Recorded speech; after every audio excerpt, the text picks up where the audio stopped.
வணக்க மக்களே, நம்ம பார்க்க போகிறது ஆர்ஆர்பி என்டிபிசி 2025 கேட்ட கொஸ்டின் பாருங்க. The length of a rectangle is 40 metre and breadth of the rectangle is 25 metre. Find its area. ஒரு ரெக்டாங்கிள் கொடுத்துட்டு அந்த ரெக்டாங்கிளோட லென்த் 40 மீட்டர், பிரெத் 25 மீட்டர் சொல்லிட்டாங்க. அப்போ லென்த் லென்த் எவ்வளோ கொடுத்துருக்காங்க? 40. பிரெத் எவ்வளோ கொடுத்துருக்காங்க? 25. என்ன கேட்டிருக்காங்கன்னா ஏரியானா பரப்பளவு. இது இதுதான் ஏரியா.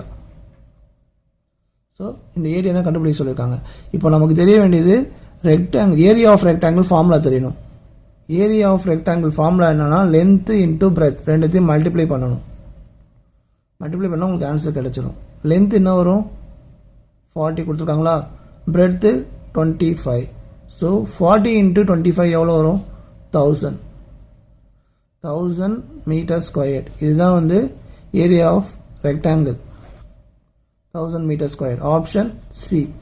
ஸோ இந்த மாதிரி ஏரியா ஆஃப் ரெக்டாங்கிள் கேட்டாங்கன்னா ஃபார்முலா ஞாபகம் வச்சுக்கோங்க. டயக்ராம் பேஸ் பண்ணி சம் போடுங்க. அப்போ தான் உங்களுக்கு ஈஸியாக அண்டர்ஸ்டாண்ட் ஆகும். ஸோ இந்த மாதிரி நிறைய சம்ஸ் வேணும்னா மறக்காம சேனலை ஃபாலோ பண்ணிங்க. நன்றி மக்களே.